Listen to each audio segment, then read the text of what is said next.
आप अपनी मान्यताओं को पकड़े रहते हो, आप अपनी सामाजिकता, जो आप नैतिकता है, जो आपके परिवार में लोग होते हैं, आप उनसे कुछ चाहते हो, इसलिए आप उनको छोड़ना नहीं चाहते हो, लेकिन आप सोचते हो कि उनको छोड़ूं भी ना और उनसे दुख भी ना मिले। तो ये दोनों चीज़ें एक साथ नहीं होती है। अगर दुखी है तो छोड़ना पड़ेगा। ना कमज़ोर हो ना मजबूर हो, है ना। तो उसमें ऐसा क्या बताया गया है कि मतलब ना हमें कमज़ोर होना चाहिए ना मजबूर होना चाहिए। तो उसके लिए करना क्या चाहिए, कैसे जीना चाहिए कि ना हम कमज़ोर हों और ना मजबूर हों। आपने क्या नोट्स बनाए? अपना मतलब जो भी अंदर कमियां उनको दूर करना चाहिए और कोई भी हमको पकड़ के नहीं रखा हुआ है। हम खुद ही बंधे हुए अपने बंधनों से, पारिवारिक बंधनों से, और इसकी वजह से हमको समस्याएं हो रही है जीवन में। तो बात समझ में आ गई कि हमारी समस्या की जड़ क्या है, वजह क्या है।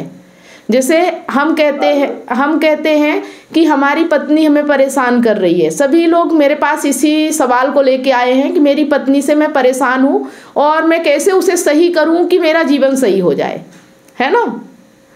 सभी का सवाल यही है ना कि मेरी पत्नी से मैं परेशान हूँ और कैसे मैं सही करूँ उसको कि मेरा जीवन सही हो जाए। आप बताइए। सुनने के बाद में मुझे गुरुजी ने ऐसा कहा कि कमजोरी में भी स्वार्थ होता है।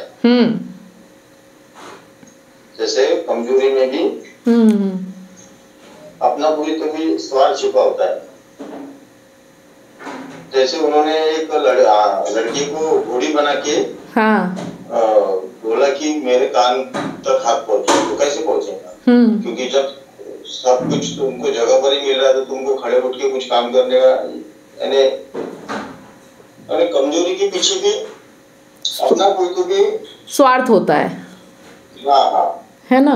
अब क्या होता है कि उन्होंने वो उदाहरण ऐसा दिया था कि आप 4 पैर में हो, खड़े हो, तो 4 पैर में होने से आपको रोटी मिल रही है, तो आप रोटी के लालच में आप 2 पैर पे खड़े नहीं हो रहे हो। अगर आप 2 पैर पे खड़े हो जाओ तो आप उसको पकड़ सकते हो, उसके सर पे मार सकते हो, लेकिन आप ये बताता है कि आप अपनी मान्यताओं को पकड़े रहते हो, आप अपनी सामाजिकता, जो आप नैतिकता है, जो आपके परिवार में लोग होते हैं, आप उनसे कुछ चाहते हो, इसलिए आप उनको छोड़ना नहीं चाहते हो, लेकिन आप सोचते हो कि उनको छोड़ूं भी ना और उनसे दुख भी ना मिले।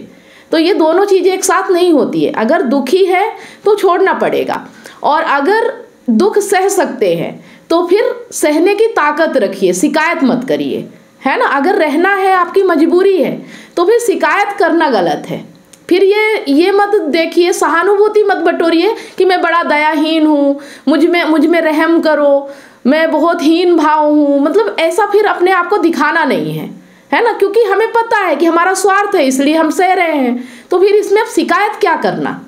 और अगर स्वार्थ छोड़ना है तो उस व्यक्ति को भी छोड़ना है, मतलब उस व्यक्ति को छोड़ना है तो स्वार्थ सबसे पहले छोड़ना पड़ेगा कि मेरा उससे स्वार्थ क्या है, क्यों मैं उसका सह रहा हूँ, क्या कारण है, किस वजह से मैं उसके मतलब जो भी वो मेरे ऊपर अत्याचार कर रही है या कर रहा है तो मैं क्यों बर्दाश्त कर रहा हूँ, इसके पीछे कारण क्या है। क्योंकि हर व्यक्ति स्वतंत्र है, आप कहीं ना कहीं बंधे हो अपनी कामनाओं, अपने स्वार्थ के कारण, और इसी को आप मजबूरी बता देते हो कि मैं मजबूर हूँ। मजबूर कोई भी नहीं है इस दुनिया में, है ना। मजबूर हम बने रहते हैं।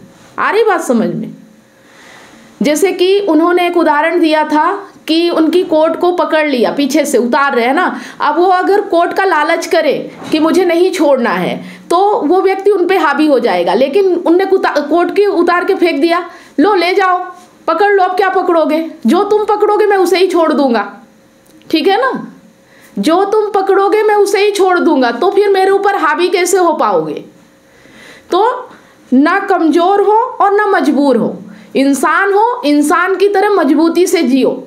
और ये हमें मजबूर और कमजोर कौन बनाता है, हमारा स्वार्थ, हमारी लालच, हमारी कामना। तो हमें अपने लालच, अपनी कामना, अपने स्वार्थ को हटाना है, ठीक है। बात समझ में आ गई? मैं वही कोर्ट वाला एग्जांपल समझ पाया था, तो बड़े अच्छे से समझ में आया कि वही लालच हमको बांध के रखता है, कोर्ट ही छोड़ दो, लालच ही खत्म। हाँ, अगर कोई पैसे से लालच करे तो पैसा छोड़ दो, कोई किसी चीज से लालच करे वो चीज ही छोड़ दो, फिर काहे से वो पकड़ेगा आपको, ये बताओ, है ना। और आप में दम है तो आप छोड़ने के बाद भी इकट्ठा कर लोगे, आपने ही बनाया ना, किसी और ने तो नहीं बनाया। हम लालच क्यों करते हैं? हम लालच इसलिए करते हैं क्योंकि हम कहीं ना कहीं भविष्य की योजना बनाते हैं कि भविष्य में क्या होगा। अगर हम अभी नहीं इकट्ठा करेंगे तो बाद में कैसे जिएंगे, है ना? या इस व्यक्ति के साथ नहीं रहेंगे तो जो मेरा स्वार्थ चल रहा है वो हम पूरा कहाँ से करेंगे। ये सब सोच के हम फंसे रहते हैं और फिर हम शिकायत करते हैं कि हमारा जीवन बहुत परेशान है, हम तो बहुत मजबूर है। तो मजबूर और कमज़ोर व्यक्ति के ऊपर कभी दया नहीं करना चाहिए, उसे ज्ञान देना चाहिए, है ना? कभी दया नहीं कि अरे तुम तो बहुत मजबूर हो, बहुत परेशान हो, तुम्हारे ऊपर तो रहम आ रही है, तो वो तो और मजबूर कमज़ोर बनता चला जाएगा, वो कभी अपने आप को मजबूत बनाएगा ही नहीं, है ना?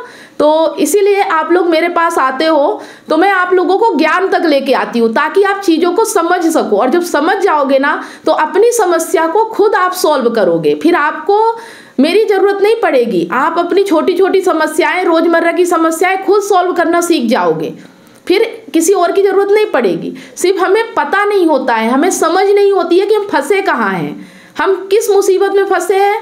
हम सोचते हैं कि हम मतलब किस्मत ने हमारे साथ ऐसा कर दिया है। इतनी सारी काउंसलिंग करने के बाद मुझे रियलाइज हुआ कि लोग अपने रिलेशनशिप और लाइफ से कितने ज्यादा परेशान हैं। जबकि मैंने अपने YouTube चैनल और Facebook पेज पर हजारों वीडियो रिलेशनशिप से रिलेटिव फ्री में डाल रखी है, फिर भी लोग पर्सनल काउंसलिंग चाहते हैं। नमस्कार दोस्तों, मैं कमलेश सोनी एक रिलेशनशिप कोच हूँ। 2019 से लेकर आज तक हजारों लोगों को मैंने फोन पर मदद किया है, जो लोग अपने रिलेशनशिप प्रॉब्लम्स को लेकर मुझे कांटेक्ट करते हैं। अब मेरा ये मिशन है, जो लोग रिलेशनशिप प्रॉब्लम्स को लेकर हताश और निराश हैं, ऐसे लोगों की मैं मदद करूं ताकि लोग अपने रिलेशनशिप को खुद ही ठीक कर सके और जीवन में हमेशा खुश रहे, ना कि निराशा की ओर आगे बढ़े। जिस तरह से आपको बीमारी ठीक करने के लिए एक्सपर्ट डॉक्टर की जरूरत होती है, वो चेकअप करके आपका इलाज करता है, उसी तरह से आपको एक काउंसलर की जरूरत पड़ती है आपकी एग्जैक्ट प्रॉब्लम को समझकर उसका सलूशन देने के लिए। तो आप दिए गए नंबर पर काउंसलिंग के लिए अपॉइंटमेंट बुक करा सकते हैं।